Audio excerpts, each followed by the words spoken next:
The following content is provided under a Creative Commons license. Your support will help MIT OpenCourseware continue to offer high-quality educational resources for free. To make a donation or view additional materials from hundreds of MIT courses, visit MIT OpenCourseware at ocw.mit.edu.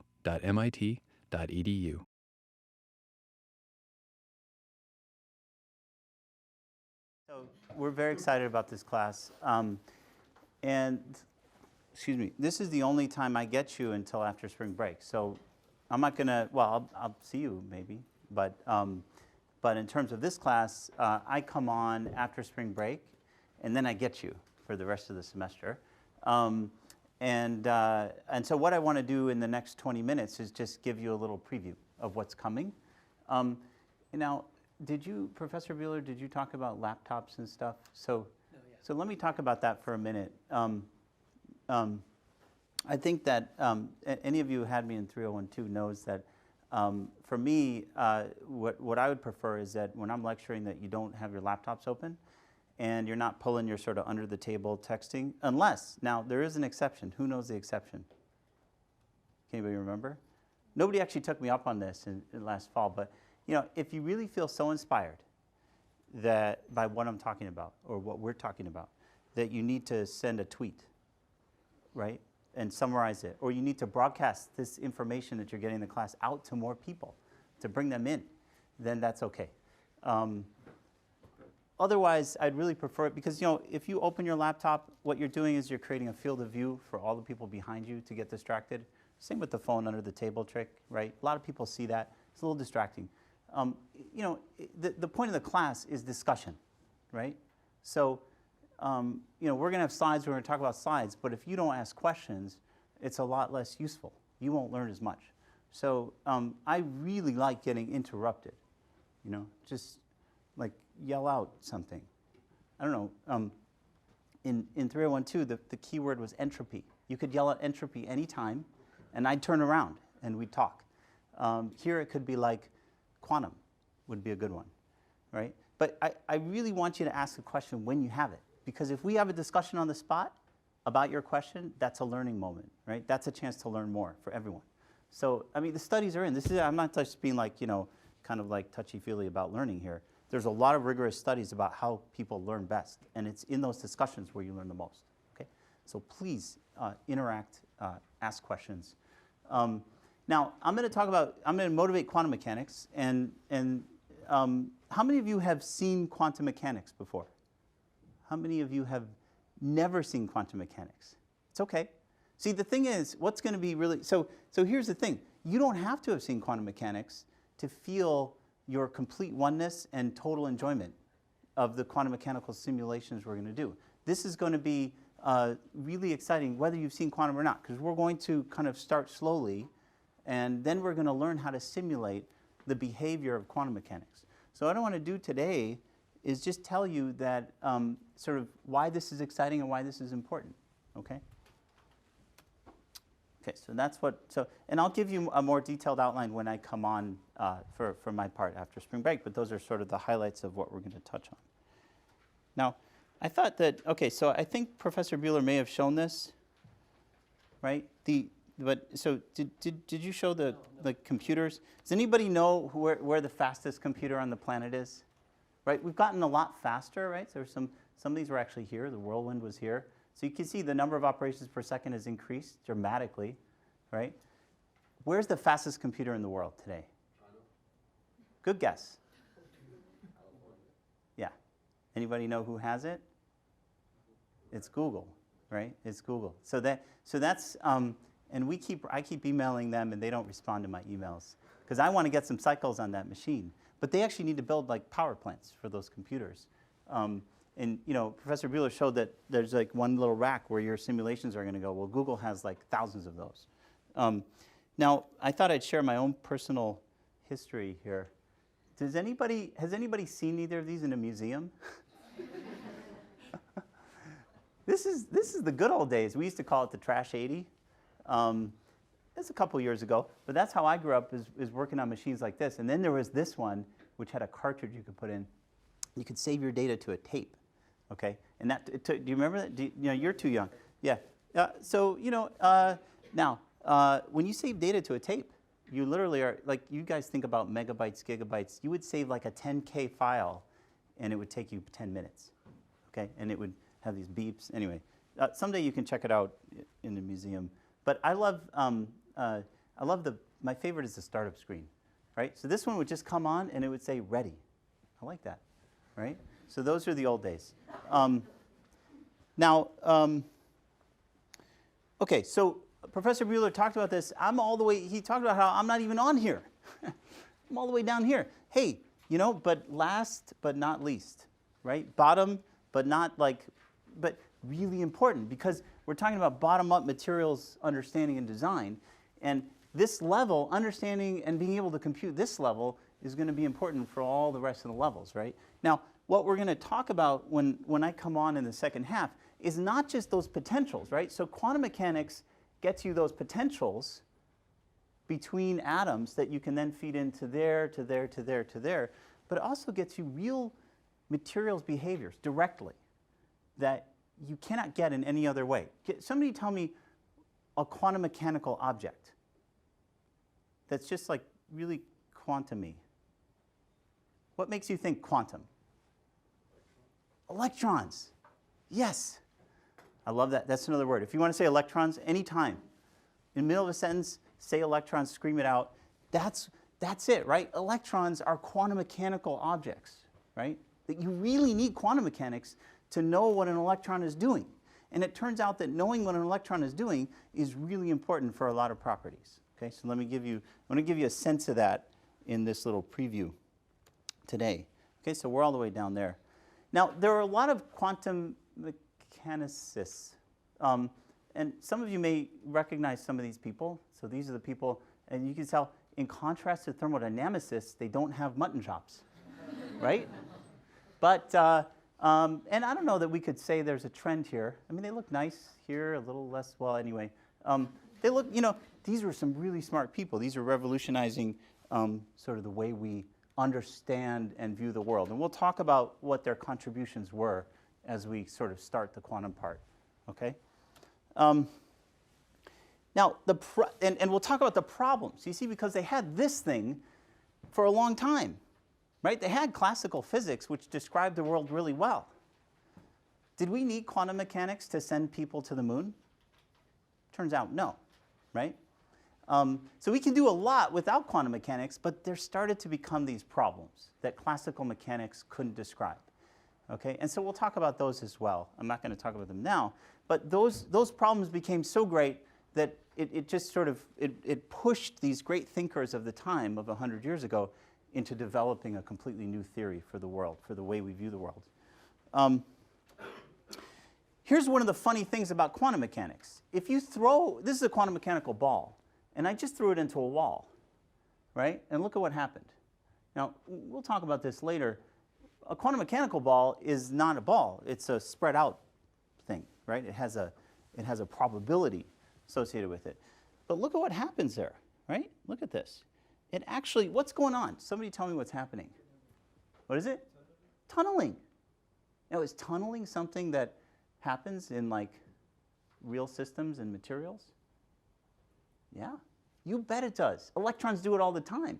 And if you can't predict this kind of tunneling behavior correctly, then you can't design optoelectronic materials, right? At least if you want to know what the electrons are going to do, which is pretty important. Okay? Now, it turns out that, okay, so that's a quantum mechanical ball thrown into a wall. Uh-oh. Okay, and then there's this very simple reaction that shows the behavior of the electrons. We already saw that, so I'm going to skip that. But so this can be complex, right? Things are going like through walls. That's weird. Isn't that kind of weird?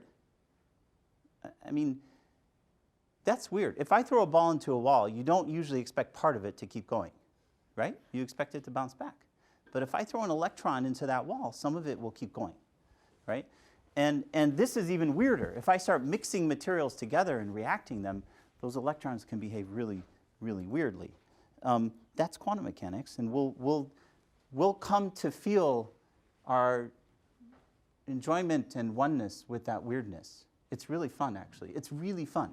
to think about how weird it is. The nice sort of thing, and also the really hard thing about quantum mechanics, is that there's really only one equation that we're going to care about. This is it, right? That's the Schrodinger equation. And you can see that it's just a partial differential equation. Shouldn't be so bad, right? Well, so it turns out that this equation tells us everything that we need to know for quantum mechanics. It tells us about this thing. That's the wave function. Okay, and the wave function is the word we use to describe that ball, that quantum mechanical ball. Okay, it's that weird shape, right?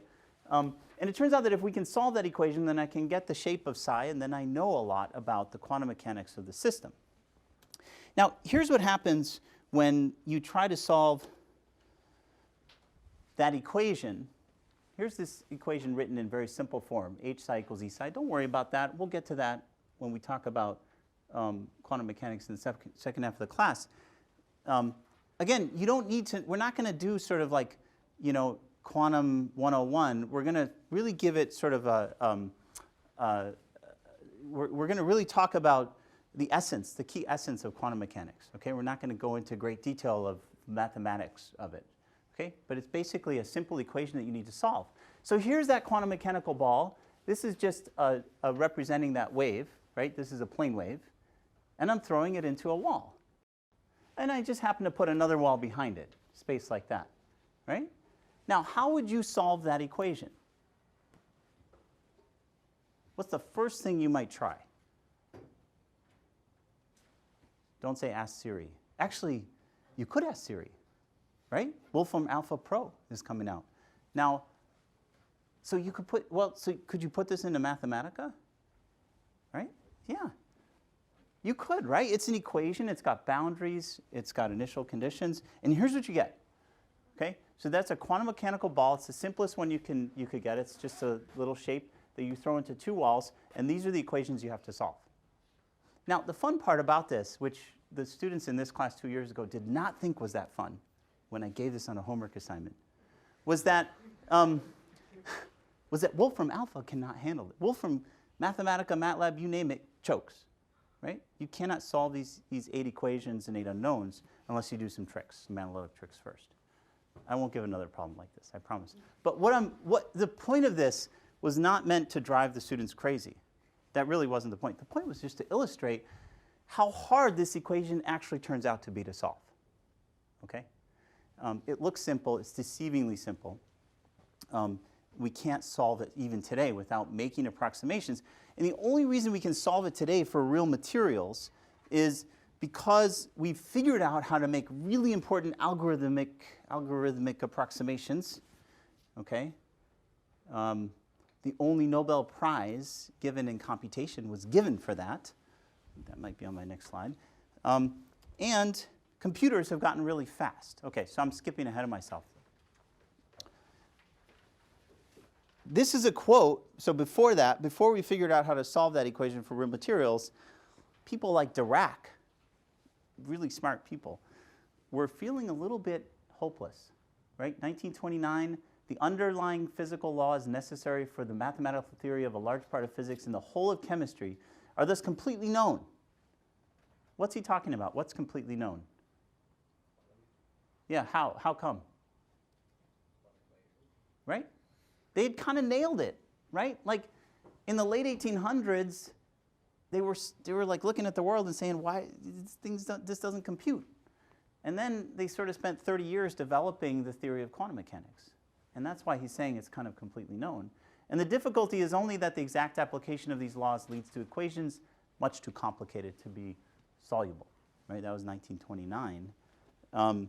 He did say later, if there's no complete agreement between the results of one's work and the experiment, one should not allow oneself to be too discouraged. I like that quote. It turns out that happens in simulation quite a bit, right? And that has to do with the fact that you can't solve the equations exactly. You have to make approximations. And knowing where you are in accuracy phase space is something that's very important in this class. We'll be talking about that a lot. Okay? But don't be discouraged. Nice words of encouragement from Dirac. Okay. So that Nobel Prize I was talking about was, it was actually shared, but one of the people who won it was Walter Kohn. And he won it because of an approximation, which I'll talk about a little bit and when we go into quantum mechanics. And it turns out that you can't solve the equations of quantum mechanics without making approximations. Even with the fastest, how many transistors are on the fastest? How many transistors can we put on a chip today? Does anybody know? 10 billion? That's a good guess. I think 3 is where we're at. And how many neurons in your brain? 100 billion, right? So we're getting close. We're getting real close. They're catching up, man. It costs as much money to make a transistor on a chip with 3 billion transistors on it as it does to print a single letter in a newspaper. Okay? So we are very good at printing lots of transistors, right? That has dramatically accelerated how much CPU power we have, and it's still worthless for the equations of quantum mechanics unless you make simplifications. So we're going to have to talk about those simplifications because they're still not solvable unless you make these simplifications, and that's why the Nobel Prize was given for it. That's how important it is. Okay? Once you do that, once you know the simulation, once you know the model, once you develop that model that Professor Buehler talked about for quantum mechanics, then you can go ahead and do simulations. And you can get some really interesting properties out. Like in this case, this is lead titanate, and there's some really interesting magnetic properties that have to do with where those electrons are. So I'm going to just give you a couple of sort of motivational slides for why quantum mechanics, why understanding these electrons is so important. Okay, and then I'll stop. How many know what this is? Yeah? Quantum dots? Yeah? What's happening here? Why are they different colors? Different energy bands. And okay, and somebody said, what's the reason for that? Different sizes. Different sizes. Isn't that weird? Why is that?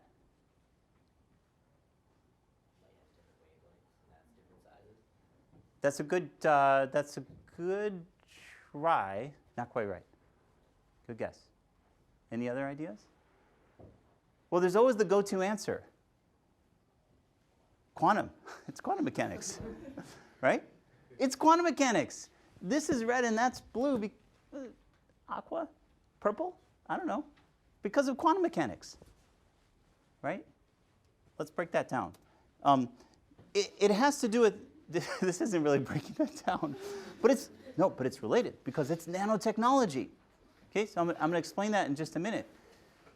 Nanotechnology, well, you all know about nanotechnology. The scientist in the Spider-Man was a nanotechnologist. Did you know that? And the Incredible Hulk, because of nanotechnology, right? So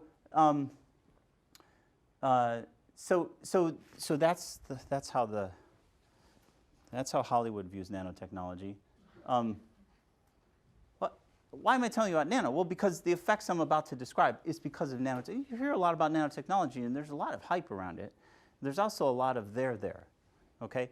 And I love this, in case you haven't seen the size scales. I know you've probably all seen too much nano, but I love this one where you're sitting on top of some random dude, and then you go out. Have you guys seen this? 10 times, 100 times, 1,000, right? And you keep going out, okay? And that's how far you are when you go out by 10 to the 9th. And then you start again and you go in by the same amount, right? And so that's sort of just trying to give you a sense of the scales, right? So that's nano, is going in by the same amount you'd be going out to get to here, right? It's kind of cool. It's small stuff. Why is that interesting? Oh, the press seems to know. It's because super cows and nanotechnology will make ice cream healthy. That's actually still my favorite article about nanotechnology. It's about healthy ice cream. Actually, my favorite part of this is the definition. I love this definition. It is also experimenting with nanotechnology or the science of invisibly tiny things. Right? We just saw them. They're red and blue. They're not invisible. Okay. Right, I highlighted it. Okay, back to that example, right? So why am I connecting nano here? Well, because Quantum feels nano a lot. Quantum and nano very often go hand in hand. Now, it depends how nano you mean. Some people say they're working on nano and they're really at like 0.8 microns. It's sort of cheating, right? But not really. It's still, hey, this is like, you know, some millions of nanometers. I guess that's working on nano. If I take a bulk semiconductor, what's a semiconductor? It's this picture. Somebody give me an example of a semiconductor material. Silicon, right? What are the properties of a semiconductor? Somebody tell me one property of a semiconductor. Yeah. Yeah, yeah. It's got a gap. Not too big, not too small, just right. Okay? We'll be coming back to that a lot because that gap is something you can predict using quantum mechanics. You have to have quantum mechanics to predict it. Now, it turns out that if I look at this piece of silicon, it's optically not that exciting, right? It's sort of, you have a, that would go along with those different colors, right? It just sort of looks like charcoal, actually, unless you process it. It might be a little shiny, but it's kind of boring. If I take out my little nano ice cream scooper, I'm a theorist, right? So this is how I view experiments. And you now scoop out a little piece of it. We have a name for that. That's called a quantum dot, right? That's a quantum dot, but it's nothing more than a little tiny piece. It's a nano piece, right?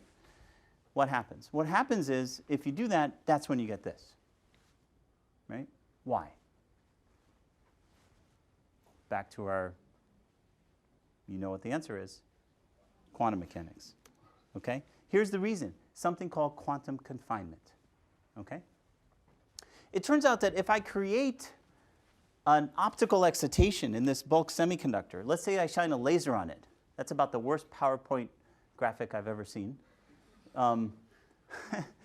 Anyway, but it's a laser, and you shine light on it. Well, what happens is you see these little objects that I said were very quantum mechanical, the electron, right? What happens is the light, the energy from the light, kicks an electron out of what's called its ground state. Well, we're going to talk about that. I'm getting really excited myself.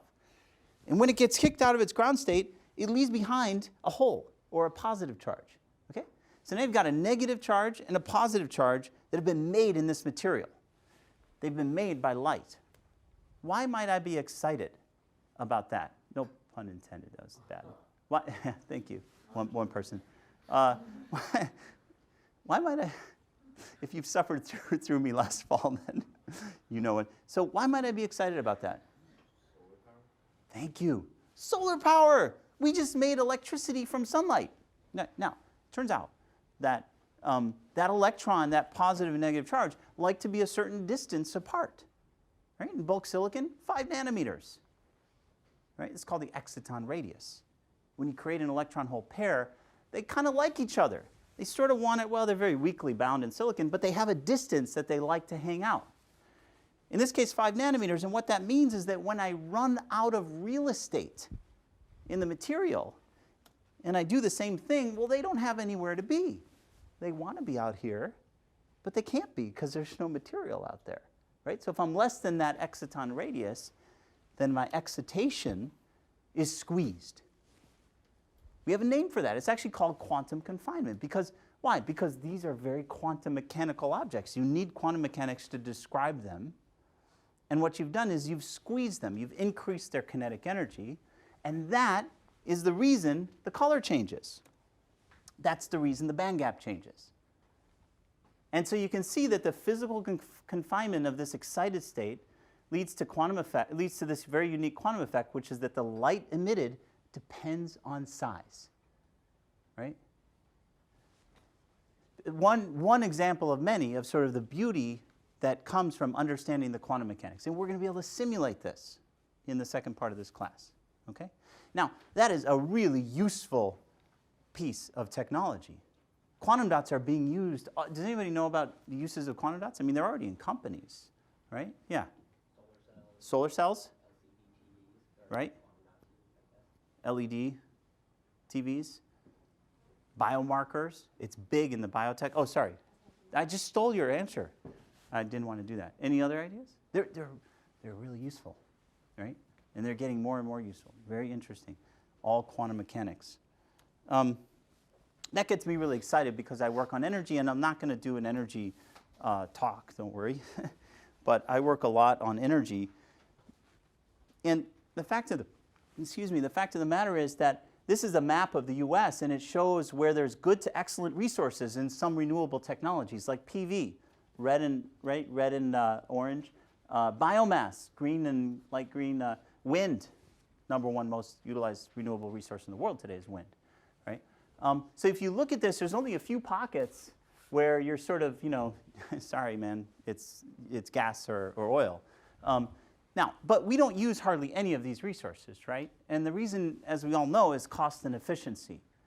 But in so many of these technologies, not wind in this case, but PV, biomass, and in a number of other technologies, solar fuels, the key is pushing electrons around. That's the key.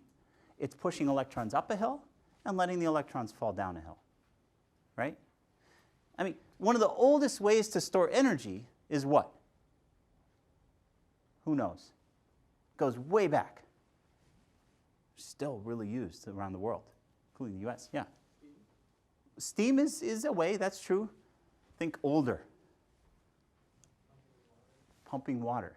Who said that? In the back. Pumping water. You pump water up a hill, you hold it in a big lake, and you let it come down when you need energy, right? You pump it up when you have the energy and let it come down when you need it. It's a terribly inefficient way to store energy, but it works. And basically, what we need to do for so many of these energy technologies is figure out how to more efficiently pump electrons up a hill. That's basically what we're doing, right? And that's quantum mechanics, because by definition, electrons are they need quantum mechanics to describe, right? So we're going to pump electrons up hills and around in the second part of this class. And you can tell your friends that, and it will impress them, I promise you. I always like to help you make conversation, when you're at the bar. Because here's a solar cell. Do I have any time left? Yeah, I got a couple minutes. I'm almost done. I'm really almost done. Because we're going to work on solar cells. First, we're going to spend sort of the first half of the quantum part learning about quantum and how to simulate that equation, right? We're going to do simulations. And then we're going to apply those simulation tools to real problems. So we're going to study solar cells for one. And look at this. Here's how a solar cell works. Well, that's what you see if you take like a Course 6 class, and if you think about it from the device scale. But here's what's happening inside that solar cell. Sunlight comes in. Squiggly lines are always sunlight, right? Squiggly line comes in, and there's that electron. You can tell. Actually, you can't, but there it is. And it gets promoted up because that light has energy with it that knocks this electron up in energy. And look at what it left behind. A hole. Just like I showed you in silicon, right? In those quantum dots. And in a solar cell, you don't want them to recombine and emit light. You don't want them to shine different colors. In a solar cell, you want to get those charges out. You want to get that electron out of one side and get that hole out of the other side, right? Every single step here, converting the photon into an electron. Electron and hole thermalize. They couple to the solar cell and they waste all that energy coming back up to the valence and conduction band. They wasted all its heat, right? The electron hole pair diffuses. This thing, hello there. Welcome to 3021. This thing can move around. This pair can move around. And then you got to get them apart, right? And you got to get them out, right? Every single step that's critical is a quantum mechanical step, right? You cannot describe these processes unless you can solve Schrödinger's equation, okay? So we'll be talking about that and how to make solar cells better. For example, in silicon, people put charts like this up. More than 80% of the solar cells you buy today are this. They're multicrystalline silicon, right? Now, the solar cells in your calculators are amorphous silicon. And the reason is they're cheap. They're very cheap, but they're very inefficient. And so you see things, but they could be thin and flexible. That's kind of nice, but they're just not that efficient. And so you start seeing things like, well, here, let's compare these two crystals. Here's a crystalline, here's amorphous. There's a gap, difference in energy between those states that the electron gets excited to. very different. There's absorption coefficients, very different. There's mobilities, and this is actually what kills it. Those holes are so slow, right? Well, how can you compute those things? Let me hear it. Thank you. Quantum mechanics. We can calculate, and we will calculate these things for these kinds of materials. And maybe you'll find a way to make amorphous silicon have faster holes. And if you do that, please come talk to me. I'd be really interested. Because I've been working on that problem for many years. But these are the kinds of things we're going to do, okay, in this class. I'll tell you one quick story. I was at a conference on solar energy, and they gave out calculators as kind of solar-powered calculators, you know, solar energy calculators. Solar energy conference, solar-powered calculators. And we opened one up, and it turned out it was battery-powered. And there was a little piece of amorphous silicon solar cell in there, but it wasn't wired up. And you know, the reason is these are so poor in their efficiencies, right? We've all seen it. You need to be in direct sun, and you can't see it anymore, and right? Why? If we could figure out how to boost that whole mobility, we could get their efficiencies up. They cost a lot less. We make a game-changing difference. So these are the kinds of problems that we're going to work on in the second half.